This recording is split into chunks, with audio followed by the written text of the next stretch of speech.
Uno.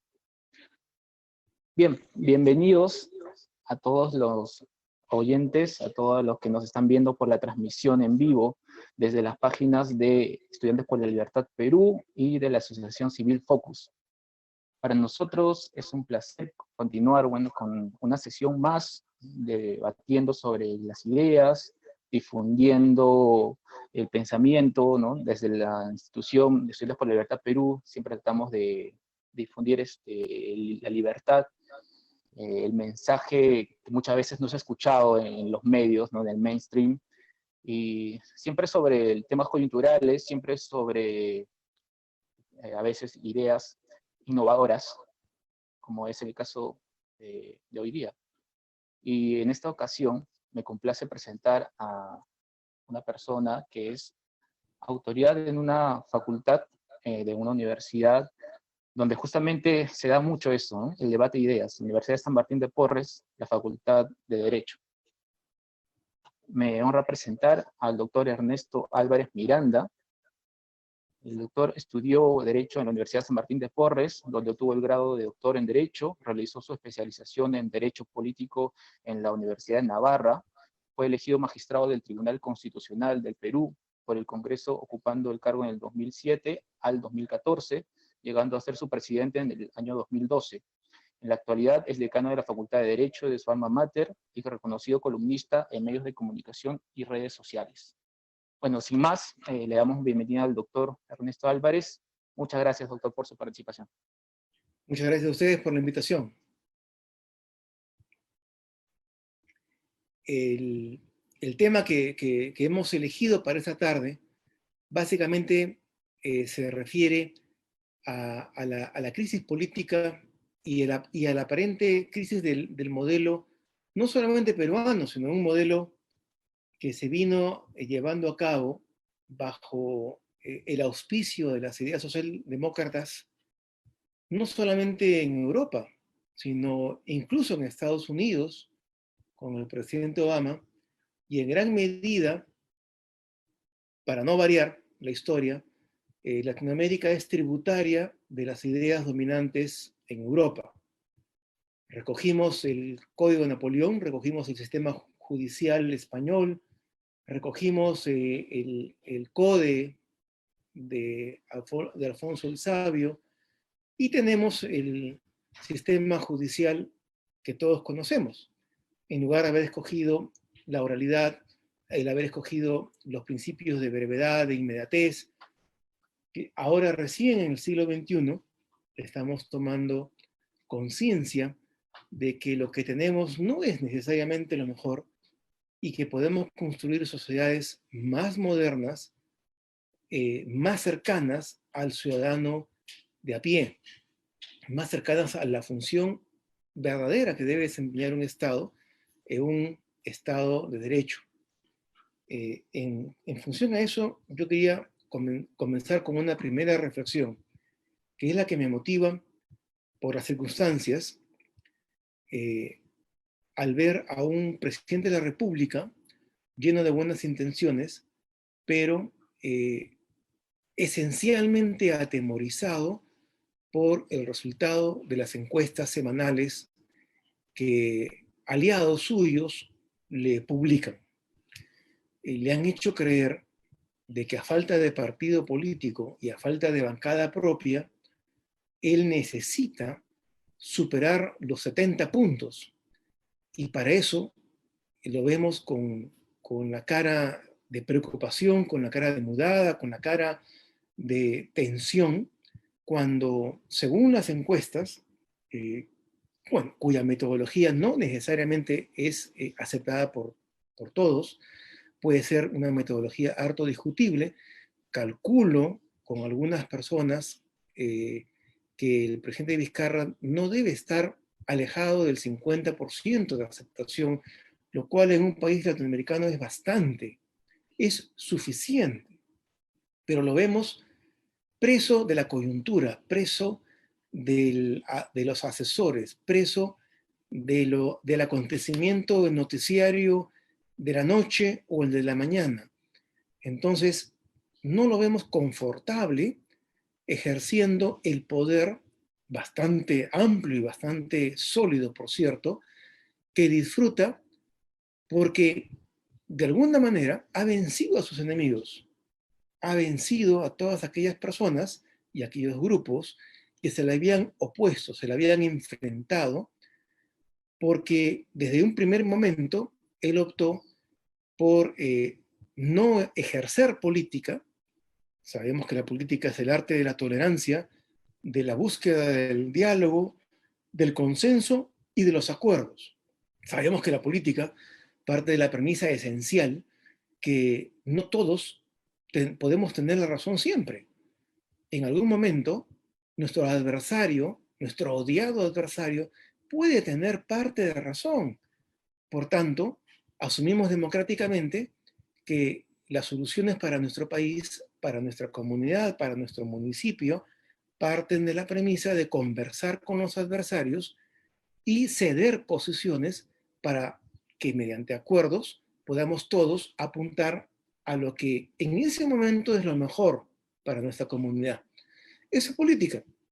Y hoy día vemos muy similarmente a los 90, a mis alumnos, yo hoy día les decía, mis alumnos de ciencia política les decía que considero de que ellos están viviendo una etapa muy parecida a la que yo viví en los años 90, al inicio de los 90, en los cuales, por las circunstancias diferentes, circunstancias de crisis, circunstancias caóticas, hay una persona, un grupo que tiene la razón y todos los demás no tienen ninguna. Por tanto, lo que tiene que hacer el ciudadano es tomar posesión. Entonces surge una espada de Pizarro en el piso y marca a los que están a favor del Perú, pasan a este lado. Los que están en contra del Perú, en contra del ciudadano y en contra de su pueblo, se quedan donde están. Ese fenómeno de polarización es lo más iliberal y antidemocrático que puede existir, porque es precisamente la negación de la política. La democracia se asienta en el ejercicio básico de la política. Cuando se vacía de contenido una democracia, se vacía de contenido a un régimen, aunque existan elecciones, aunque existan instituciones como el Acuerdo Nacional, que más insípido e incoloro no puede ser, por más que existan instituciones, procedimientos, elecciones, etc., cuando no hay diálogo, negociación y acuerdos entre adversarios, simplemente no hay política. Lo vemos ahora en que el presidente de la República ha tomado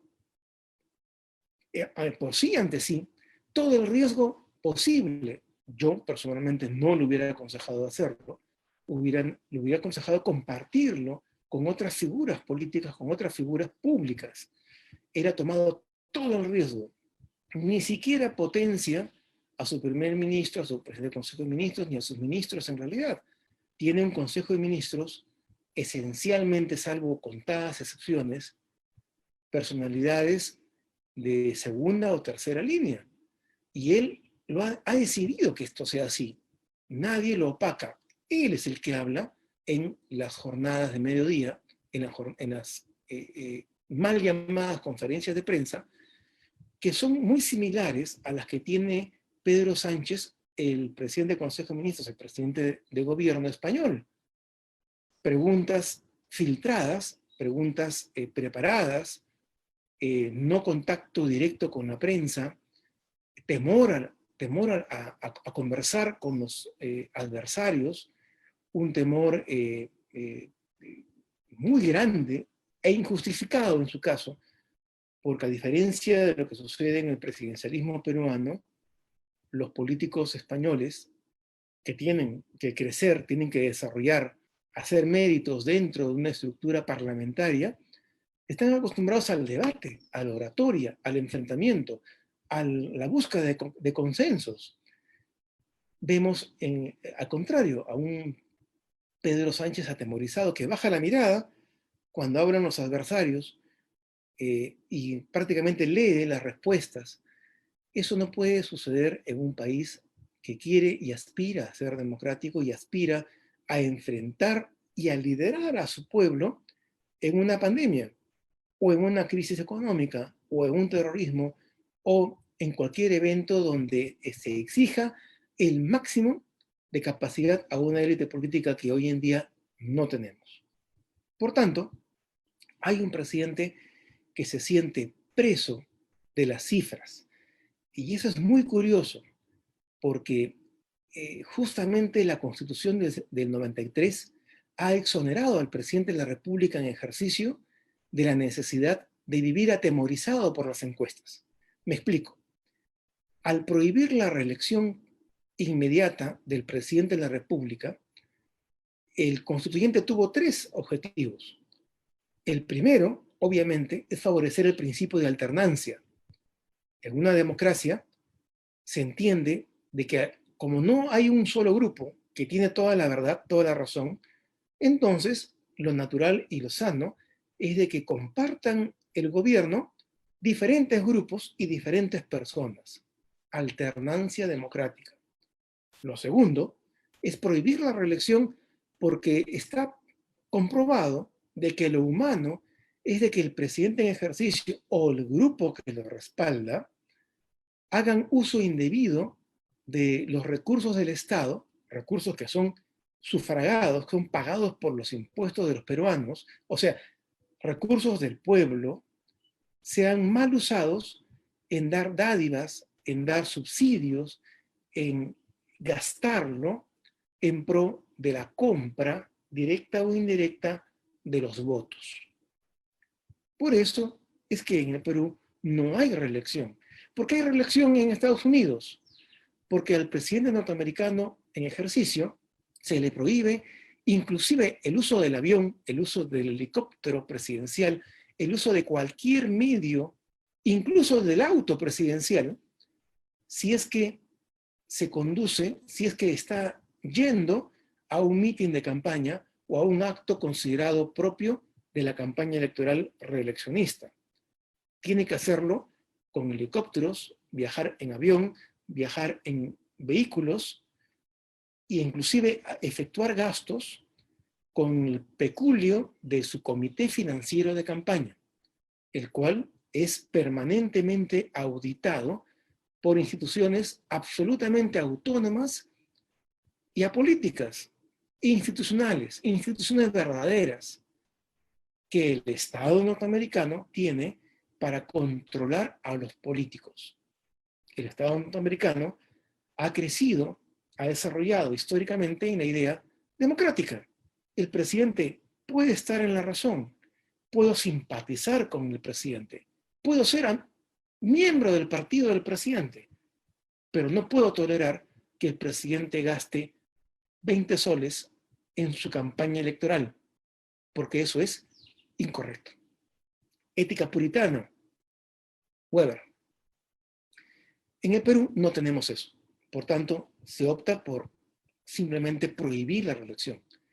Pero hay un tercer elemento que también participa en forma muy importante en ese fundamento de la no reelección, que es que el presidente en ejercicio contamina, condiciona sus decisiones, su proceso de decisión, cuando visualiza detrás de cada decisión su repercusión, las consecuencias en las cifras ante la opinión pública.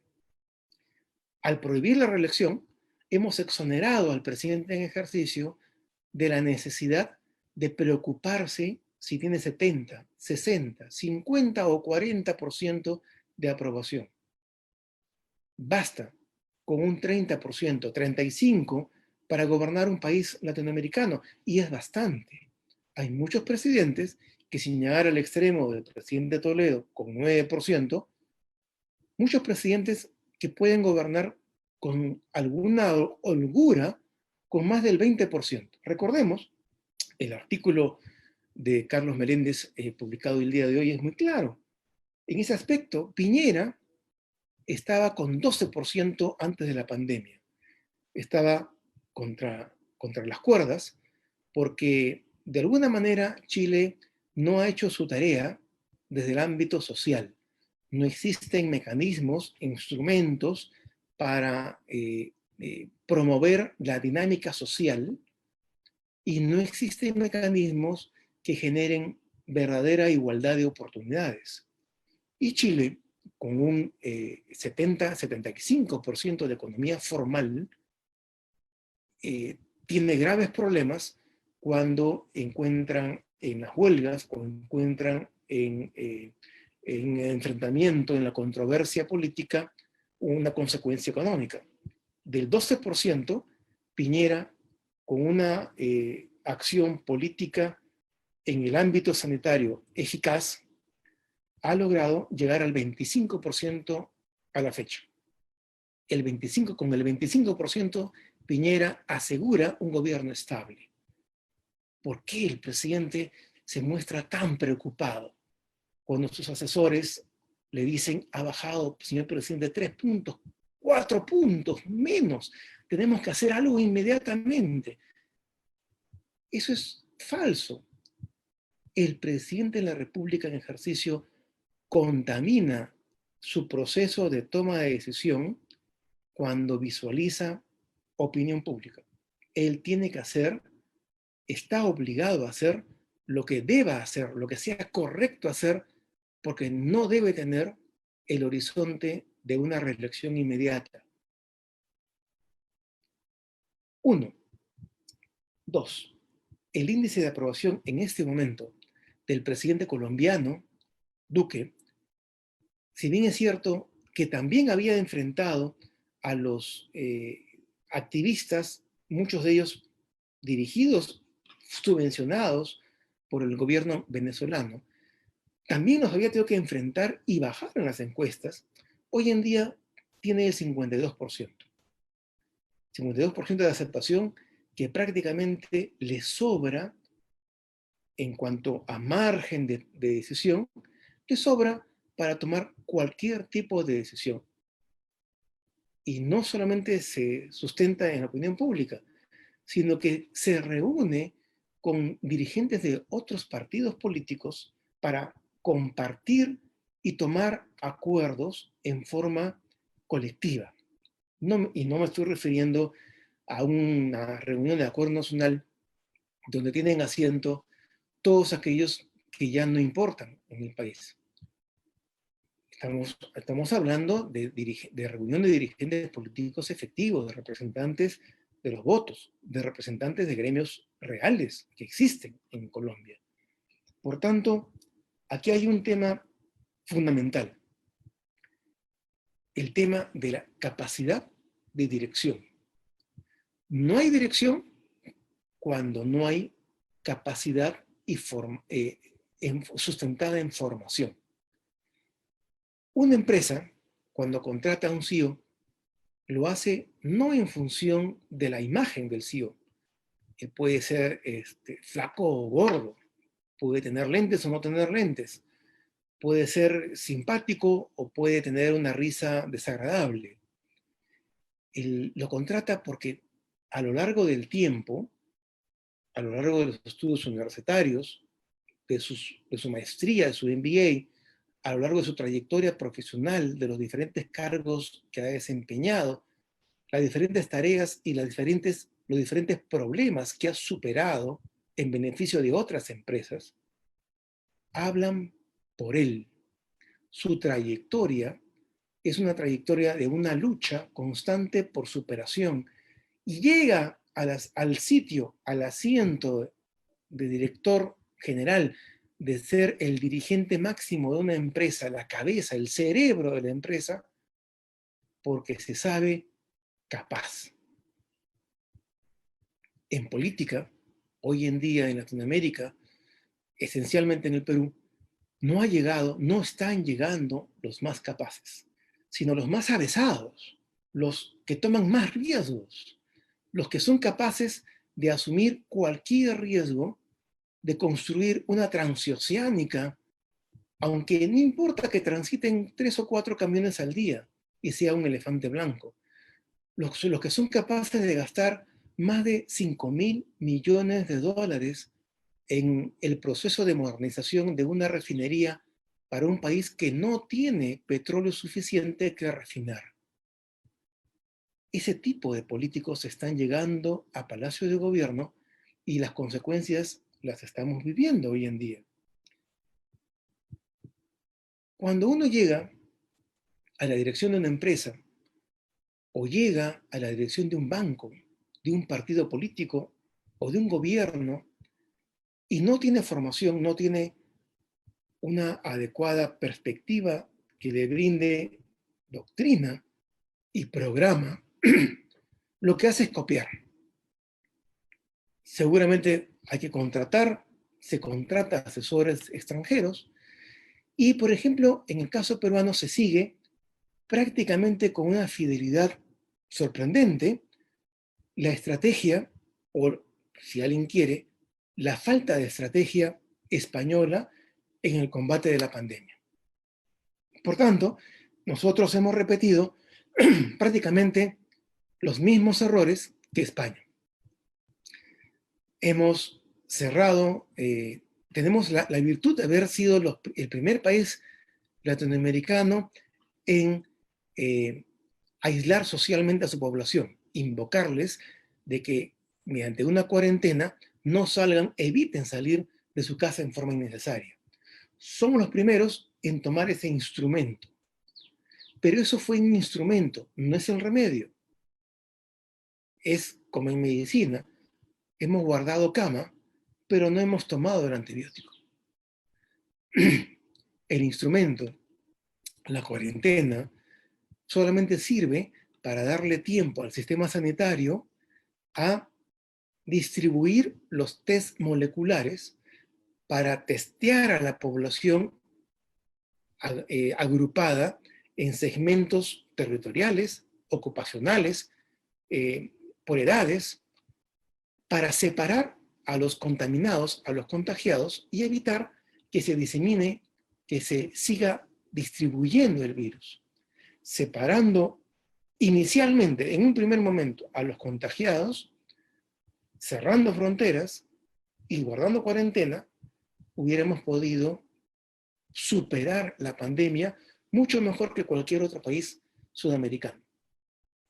Pero ese no fue el modelo que siguió Perú, siguió el modelo español. España ha devuelto, así como ha devuelto y ha tenido que usar también al mismo tiempo muchos test rápidos, test chinos, test incluso comprados a empresas no certificadas, ha tenido también que devolver por malas compras mascarillas defectuosas a empresas de dudosa solvencia, mayormente de origen también chino. Hemos estado siguiendo el mismo modelo. ¿Por qué? Porque, y ahí viene mi tesis,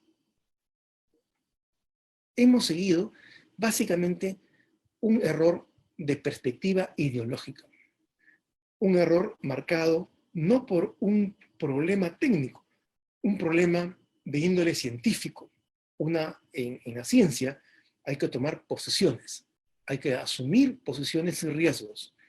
Se opta por A o por B en función de criterios científicos, tecnológicos. Pues bien, en nuestro país se ha tomado, al igual que en España, decisiones, se ha tomado por tácticas, estrategia, modelo, en función a una perspectiva ideológica socialdemócrata. ¿Me explico? Se pudo haber efectuado todas aquellas recomendaciones que la mayoría de los científicos, inmunólogos, que recomendaban test moleculares, separación de los afectados y preservación de las personas sanas, de los grupos sanos. En lugar de eso, y a confesión de parte, relevo de prueba, asesores del gobierno comenzaron a recomendar medidas no en función técnica, sino en función de la lucha por la igualdad de género.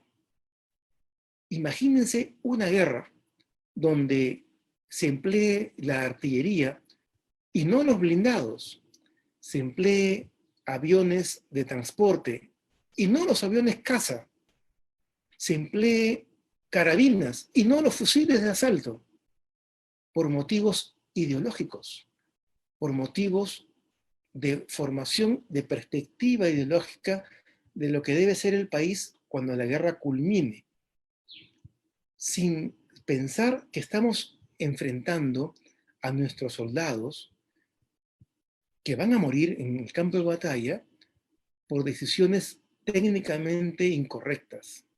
Eso es lo que ha habido en el Perú. Entonces, las decisiones que se han tomado fue contramercado. ¿Sí?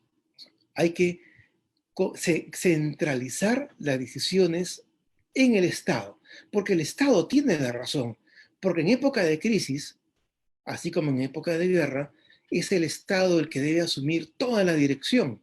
Los particulares sí son adjetivos, son suplementarios, su esfuerzo, su iniciativa privada es adjetiva al genial esfuerzo del Estado. ¿No es cierto? Es todo razonamiento prusiano del siglo XIX. Y así nos ha ido. En un inicio se prohibió la importación de test moleculares.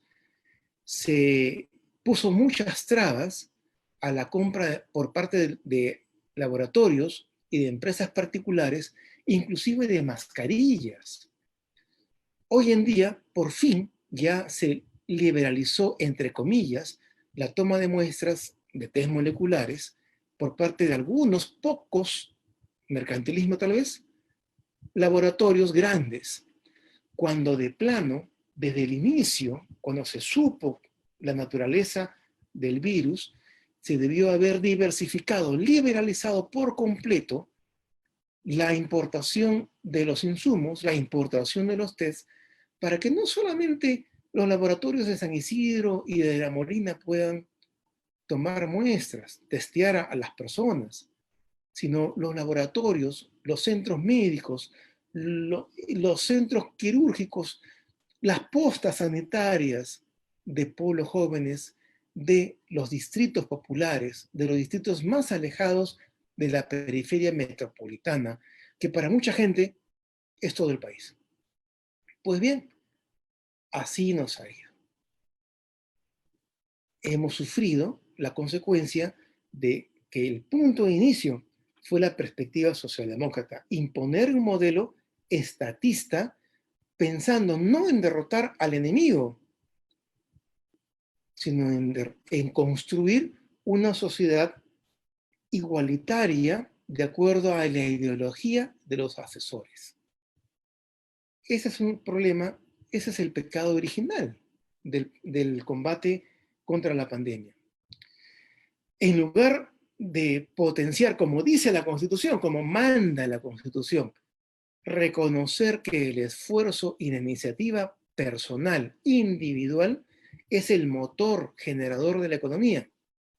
En lugar de buscar a la persona humana, de buscar al individuo para que con su esfuerzo, con su emprendimiento, ayude a un Estado supervisor y regulador a combatir a la pandemia, lo que se hizo fue exactamente lo contrario: cohibir la iniciativa privada, impedir el comercio, porque claro, salieron los socialistas a decir no se puede lucrar con la salud.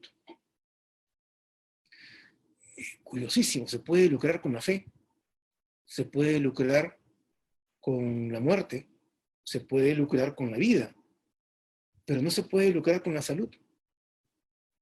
El lucro en algunos países latinoamericanos todavía sigue siendo una mala palabra, un mal referente. En la jurisprudencia constitucional no se puede mencionar la palabra lucro, salvo para denostarla. Incluso no se puede, en lo posible, mencionar la palabra mercado. ¿Cuántas sentencias del Tribunal Constitucional tienen la palabra mercado? ¿Alguien se ha puesto a contar? Es una mala palabra. El Estado es el superhombre, es filosóficamente hablando, es superior al mercado. El mercado es una suma de egoísmos, mientras que el Estado es la sumatoria de los vínculos de solidaridad. El mercado es el conjunto de bienes particulares sujetos a relaciones contractuales. El Estado es la suma de bienes comunitarios y el deseo de la superación colectiva. Esa es la noción socialdemócrata. Por tanto, de plano, el ataque contra la pandemia tuvo ese pecado original. Y continuando, las tácticas empleadas en forma muchas veces inorgánica desconocieron, para variar, socialdemócratas, desconocieron la realidad, porque se trata de imponer la visión ideológica, la perspectiva ideológica, a la realidad misma. Entonces, yo por imponer mi ideología, cierro los ojos a la realidad que me salta a la cara. Después de 2 meses, los asesores de Palacio se dan cuenta que el foco pandémico, el foco principal de contagio, son los mercados. Porque claro, ellos pensaron en Wong para restringir el horario de atención de venta al público, para evitar las aglomeraciones. No hay que ser PhD en economía para darse cuenta de que mientras más se restringe el horario de atención de Wong, Bea y los demás supermercados, más aglomeración se va a producir, porque precisamente más gente va a ir en el pequeño segmento horario que será asignado a la tienda. Luego vino la compra por sexos.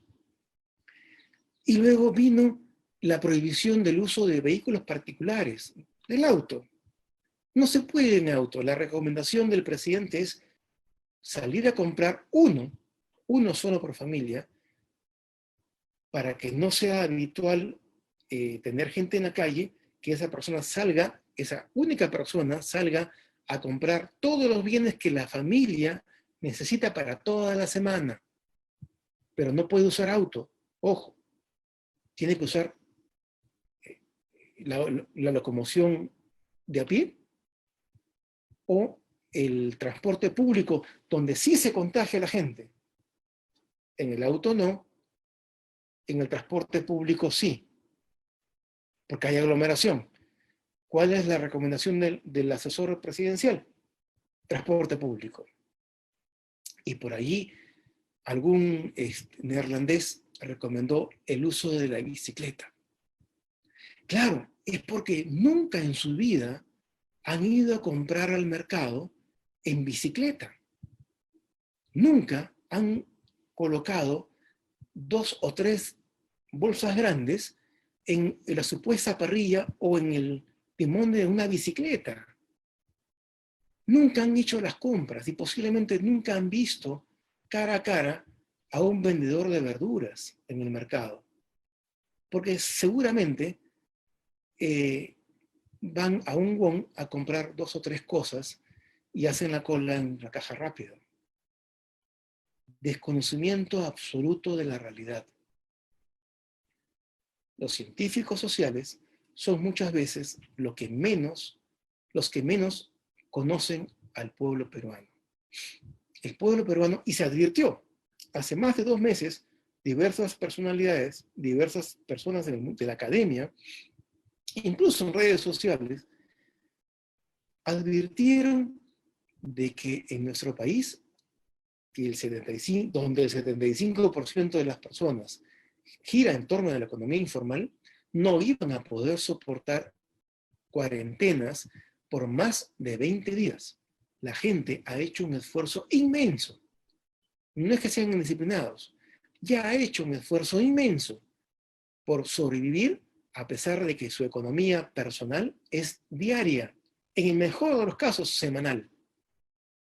La invocación presidencial de que compren para toda la familia en forma semanal parte de la premisa, parte del pensamiento socialdemócrata de que todos estamos en planilla, todos tenemos ahorros en el banco y que todos podemos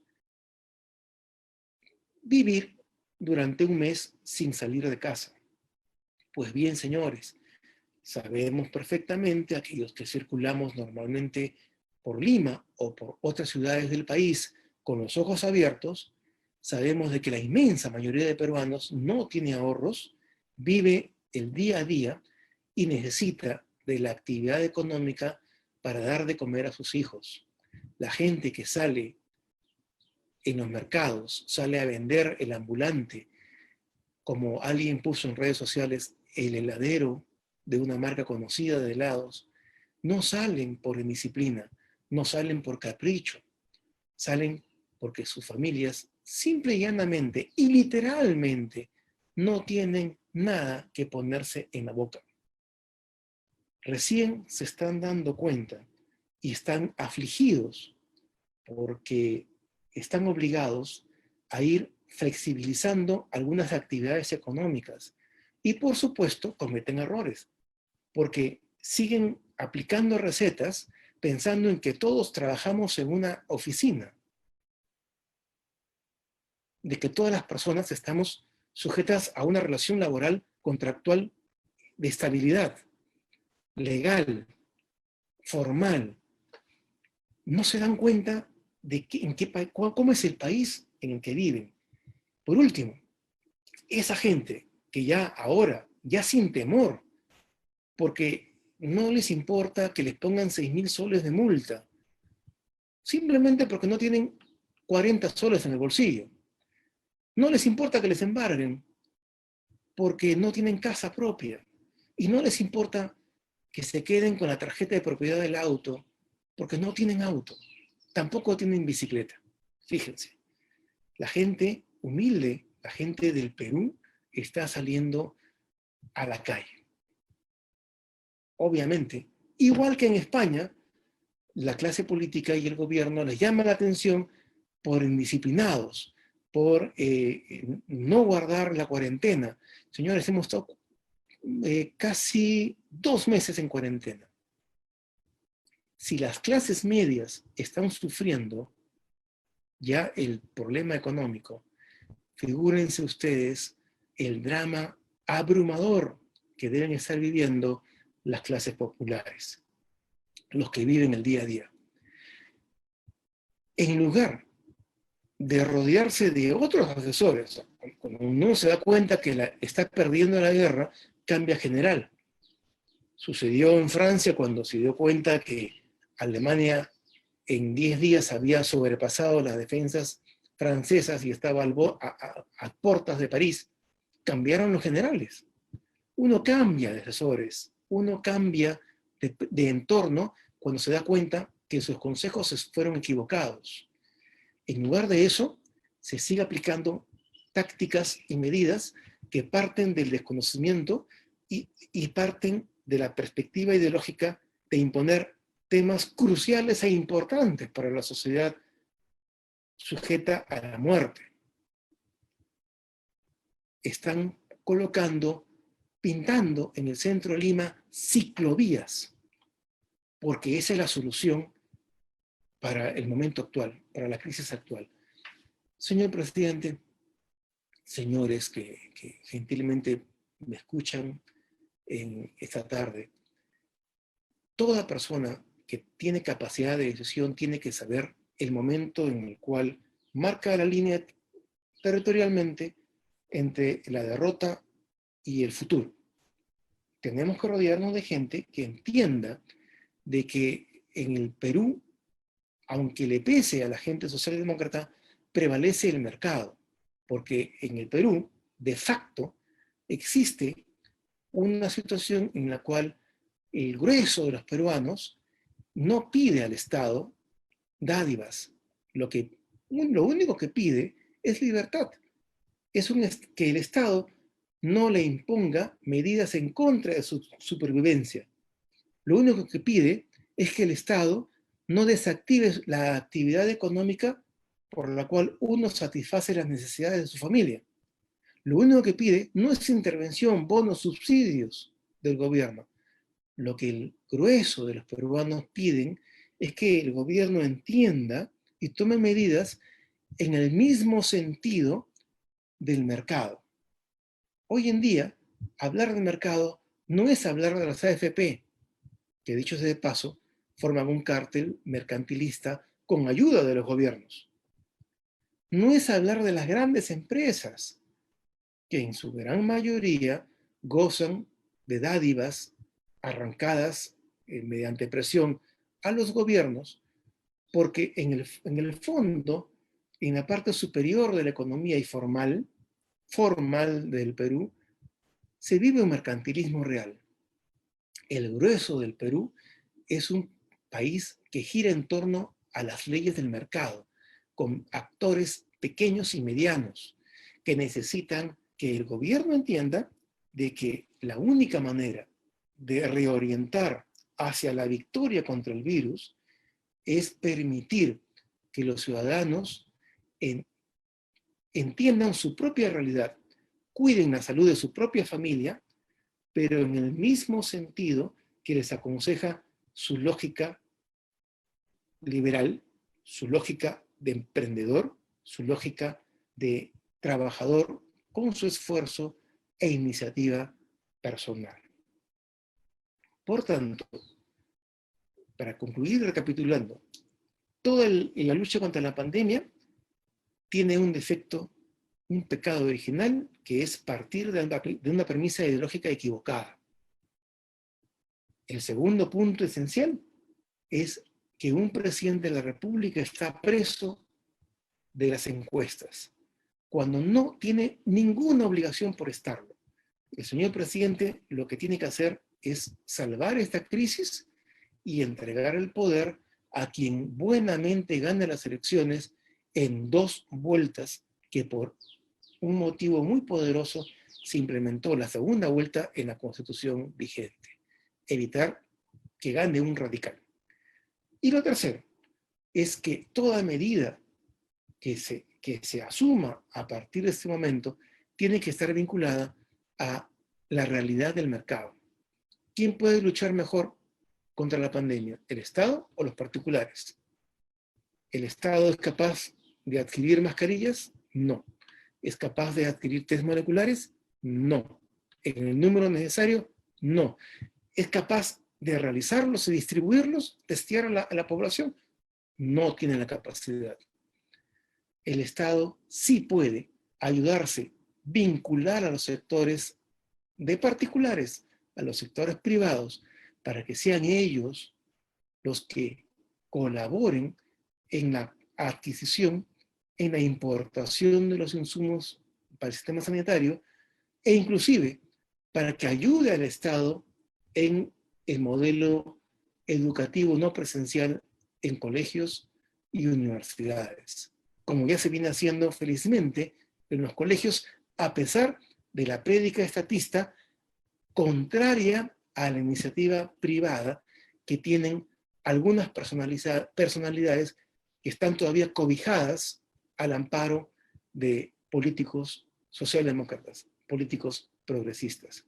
Yo tengo fe en que la realidad acabará imponiéndose, y antes que se suscite una catástrofe sanitaria en el país, el virus ya dejó de ser un virus de clases medias, ahora está ya diseminándose, se está masificando en los sectores populares, en el cinturón periférico de Lima, y eso puede ser de consecuencias abrumadoramente monstruosas.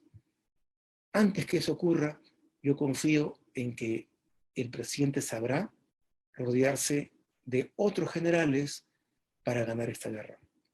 Les quedo muy agradecido a las instituciones que me han convocado el día de hoy, a Joel Rosales, al grupo muy activo de la Facultad de Derecho de la San Martín, Corre, Focus, Estudiantes por la Libertad, Focus, y creo que me estoy olvidando de una institución más.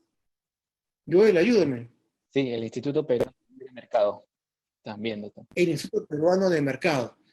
Son 3 instituciones que me han dado el honor de convocarme esta tarde. Y estoy llegando a responder las preguntas que puedan A ver. Yo quería pedirle un comentario respecto a ciertos actores que de repente no se toman muy en cuenta, ¿no? Son estos repartidores de comida, ¿no? Estos independientes, la mayoría de ellos, ¿no? Que algunos incluso han venido por la suerte del país, ¿no? Como son los compañeros venezolanos, ¿no? Que yo veo que están ahorita en una situación muy crítica, ¿no? Y yo veo que a la vez ellos podrían tener, dar una luz de esperanza también para las personas que ahorita se encuentran, bueno, con mucho temor, ¿no? De salir de sus casas, ¿no? Aparte hay ese problema que usted comentó, ¿no? De la restricción de horarios, de las colas, ¿no? Yo creo que ellos tendrían un rol preponderante, ¿no? Y yo creo que por ahí también eso se podría denominar una solución de mercado, ¿no? Que, bueno, el Estado, en lugar de llenarlos con más regulaciones, de repente podría de alguna forma fomentar esta actividad, dándoles seguridad, dándoles de repente algunos implementos, ¿no? O sea, si hablamos de una intervención mínima, pero una intervención en todo caso, si es que se tiene que dar, que fomente ese tipo de actividades, ¿no? Actividades claves. Primero eso, doctor, en general sobre estos independientes que la luchan día a día y ahorita están en una situación crítica. Y luego también un comentario sobre otro grupo que también está en situación de crisis, que son los sectores educativos, ¿no? Como yo escuché en una entrevista previa que le hicieron, las universidades sí ostentan cierto, se podría decir, grado para tolerar este tipo de crisis, ¿no? Está de repente bajón, ¿no? En los ingresos, ¿no? Porque hay muchos alumnos se retiran y eso, pero los colegios no, ¿verdad? Los colegios sí la están pasando muy mal. Algunos incluso tienen que cerrar sus puertas y esto va a ser definitivo, ¿no? También por ahí yo creo que es un sector ciertamente olvidado, ¿no? Sobre esos dos grupos, doctor, quisiera de repente sus comentarios. Sí, lo más rápidamente posible. El tema del delivery es un tema, es una polémica parecida al de la bicicleta. No cabe concebir ese debate. Si lo que hay que evitar es el contacto entre las personas en grupos humanos, lo que hay que hacer, lo que aconseja la lógica, es que trasladar los mercados, normalmente tuburizados, tradicionalmente, históricamente tuburizados, o sea, no es culpa de este gobierno, pero históricamente tuburizados, hay que trasladarlos a los parques públicos, a zonas abiertas, que en todo distrito hay. Las clases medias pueden evitar ir a los supermercados mediante los deliveries. Hay que quebrar la idea socialdemócrata, o sea, inspiración ideológica otra vez. Hay que quebrar la idea de que nadie debe lucrar con la necesidad. Es exactamente al contrario. El que lucra es porque satisface la necesidad, o sea, porque ha tenido la inteligencia y el acierto de satisfacer la necesidad. El Tribunal Constitucional hace muchos años ha definido a la economía como un sistema destinado a satisfacer las necesidades de la persona humana. Entonces, si yo vendo refrescos en la playa a 35 grados de calor, estoy lucrando. ¿Sí? Estoy lucrando porque satisfago. Y me lleno de plata durante 3 meses de verano vendiendo refrescos, es porque he satisfecho y he vencido a la competencia porque mi refresco era más barato y de mejor sabor que el de la competencia. Si yo he salido a vender chompas en el verano a 35 grados, he obtenido el fracaso empresarial. He fracasado. Pero no he fracasado por otro motivo que no sea el de mi incapacidad para comprender la necesidad del ciudadano, de la familia en la playa. ¿Sí? Entonces, si esto es así, entonces, bienvenido a los deliveries, porque la necesidad de las clases medias y la necesidad del Estado, de la sociedad en general, es que no vayamos a los mercados, no salir a la calle. ¿Sabe usted en qué empresa es la que más dinero ha ganado en el mundo con motivo de las restricciones de la pandemia? Amazon.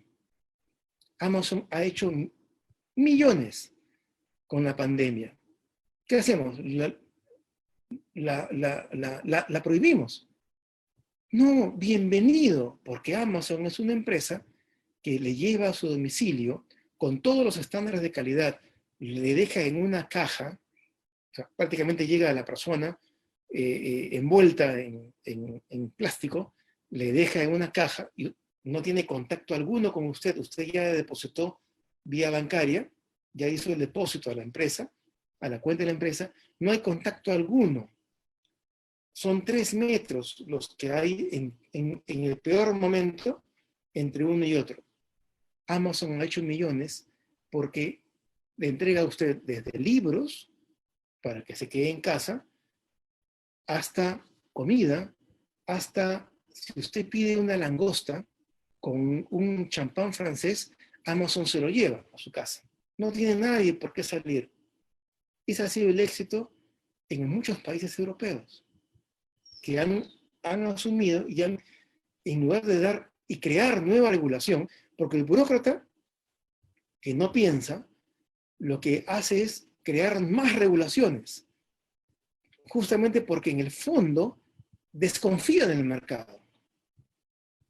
El verdadero Estado, el Estado moderno, lo que tiene que hacer es desregular y solamente apuntar lo estrictamente necesario. ¿No es cierto? Que no haya contacto humano. 1. 2. Que se testee a los repartidores cada cierto tiempo, de una forma realista. Y por último, el tema educativo también ha desnudado la desconfianza de los estatistas en el esfuerzo, en la iniciativa de muchas personas que tienen colegios muy modestos y de bajo presupuesto. Hay muchísima gente que tiene un colegio en el barrio y que atiende las necesidades de las familias del entorno, del barrio, porque el colegio público no llega allí.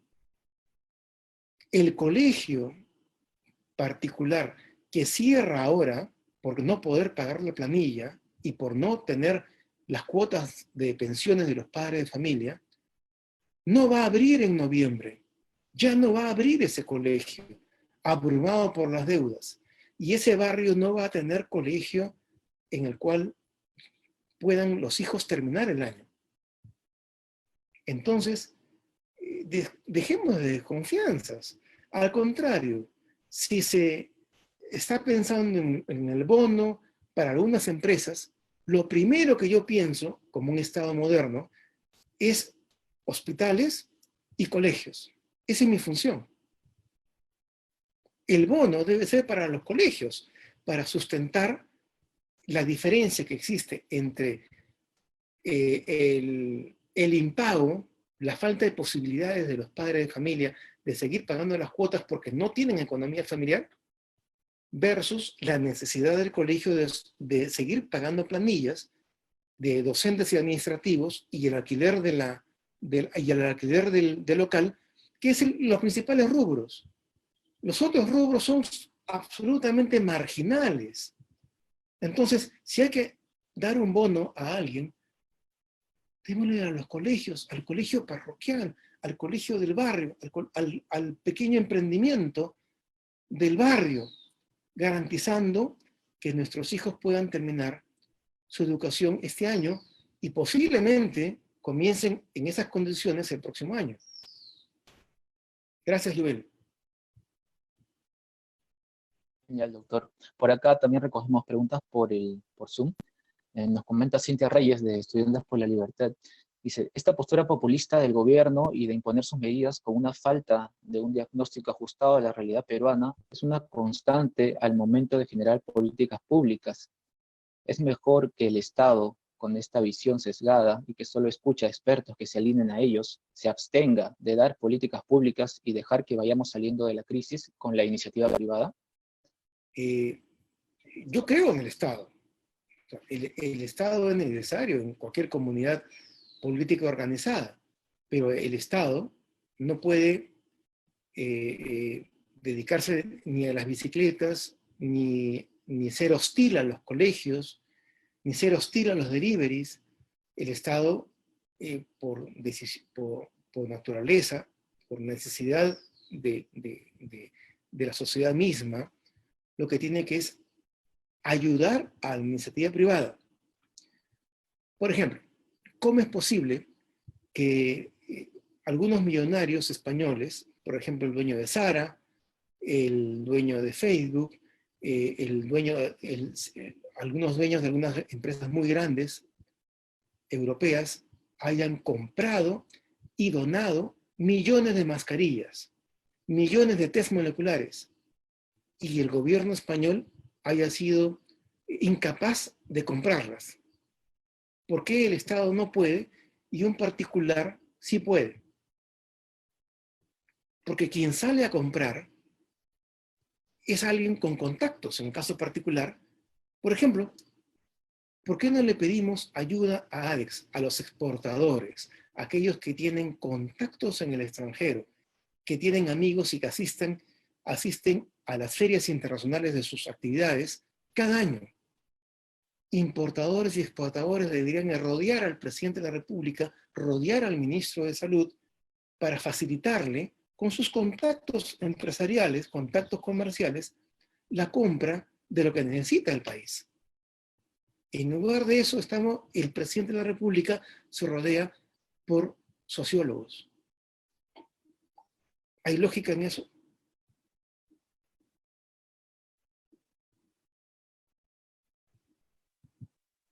Sí, doctor. Gracias por su respuesta. Queremos también dar paso a algunas preguntas por Facebook, ¿no? Primero mandan saludos también de los compañeros desde Arequipa, también lanzan comentarios, ¿no? Coincidentes con su posición. La ideología es más fuerte que la sangre, dicen, ¿no? A veces. Y acá hay una pregunta de Xiomara Tafur. Nos dice, ¿cómo respondemos a los comentarios que aluden que estas circunstancias, como las que estamos viviendo, de un estado de excepción, ¿no?, son necesarias para que el Estado asuma funciones, bueno, que no son las de un Estado mínimo, ¿no?, desde una perspectiva liberal, ¿no? ¿Cómo podemos asumir esto? ¿Cómo podemos tomarlo? ¿Es válido?, dice. ¿Qué es válido? No entendí la pregunta en sí. O sea, ¿cómo nosotros, desde una perspectiva liberal, se puede decir, ¿no?, nosotros podemos responder a esta intervención, ¿no?, que se atribuye al Estado en un estado de excepción, ¿no?, como esta? O sea, cuando se arguye de que son necesarias este tipo de medidas excepcionales, ¿no? ¿Cómo nosotros podríamos Bueno, tomar, o qué reflexión es podría generarnos al respecto? que una cuarentena es una afectación directa a la libertad de tránsito, a la libertad de reunión.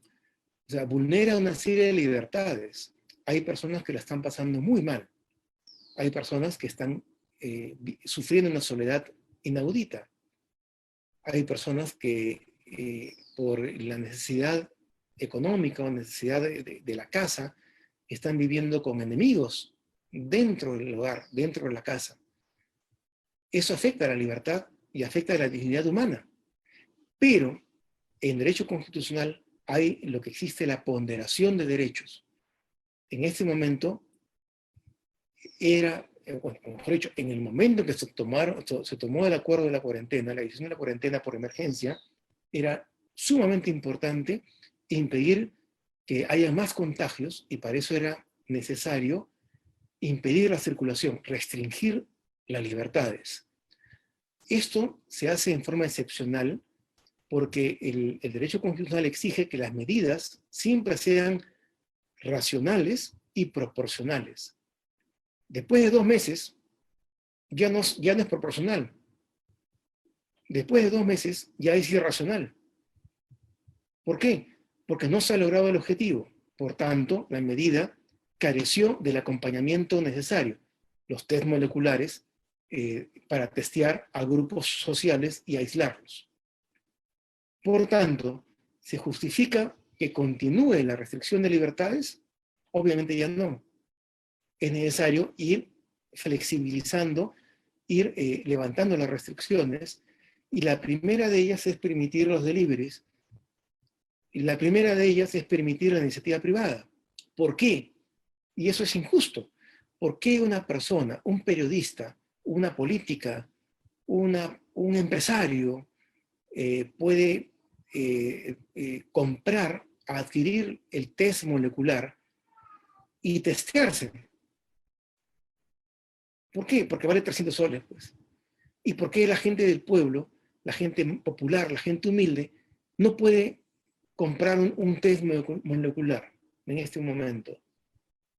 Porque no tiene la plata para hacerlo. Y menos ahora que no tienen ni para comer. Pero si desde el inicio se hubiera permitido la libre importación por parte de los laboratorios, de los importadores, de los empresarios, de cualquier empresario, cualquier rubro, hubiera podido importar, hubiera podido poner en el mercado, de venta en cualquier farmacia, en la farmacia del barrio, los test moleculares, hoy en día tendrían, por su presencia masiva en el mercado, ustedes ya saben perfectamente, a mayor oferta, bajan los precios. En este momento, cualquier persona hubiera podido comprarlo, hubiera podido adquirir y pasar el examen en su casa o en una farmacia a un precio módico, a un precio accesible. O sea, el no haber asumido posturas acordes con el mercado, acordes con la lógica económica, ha afectado no solamente a una estrategia sanitaria, sino posiblemente, y sin exagerar, ha provocado la muerte de decenas o de cientos de personas.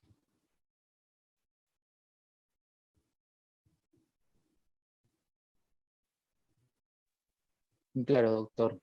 Sí, y bueno, como decía Friedman, nada es tan permanente como un programa temporal del gobierno, ¿no? Vemos que ya se comienza a anunciar que de repente van a aumentar 2 semanas más la cuarentena, ¿no? Lo que nos trae mucha incertidumbre, pero yo quiero tomar a colación lo que también usted mencionó, ¿no? La esperanza de que nos recuperemos pronto, ¿no? De esto, ¿no? Y que este afán, pues, por buscar el bienestar propio, ¿no? Esta simpatía, ¿no? Por nuestros clientes, por también satisfacer algunas necesidades. De repente, muchos de nosotros nos vamos a animar a tener nuevos emprendimientos, dadas las condiciones del mercado, ¿no? Que se van a dar. Entonces, yo creo que ese mensaje de esperanza es el que hay que difundir, ¿no? Y no tanto tampoco el alarmismo. Así es. Y solamente eso, doctor, le doy la palabra para una reflexión final y muy agradecido. Bueno, en esta guerra, donde la muerte ya es cotidiana, hemos visto gente que ha combatido y gente que sigue combatiendo en la primera línea de las trincheras, en forma valiente. Una cosa es la valentía en la profesión, en la oficina, en el hogar, en la sala, en el salón de clases, pero otra cosa es ver cara a cara la muerte y enfrentarse diariamente. Mi homenaje a los médicos, a las enfermeras, al personal sanitario, a los policías, a los soldados. Hay batallones contagiados íntegramente, por si acaso. A todas aquellas personas que han estado en primera línea de combate, un abrazo y un reconocimiento del Perú entero. Ellos han demostrado valor y han demostrado consecuencia, coherencia, solidaridad. Y a ellos se puede aplicar la frase de Churchill. Nunca tantos, ya me recuerdo de la emoción, nunca tantos han debido tanto a tan pocos. Muchas gracias.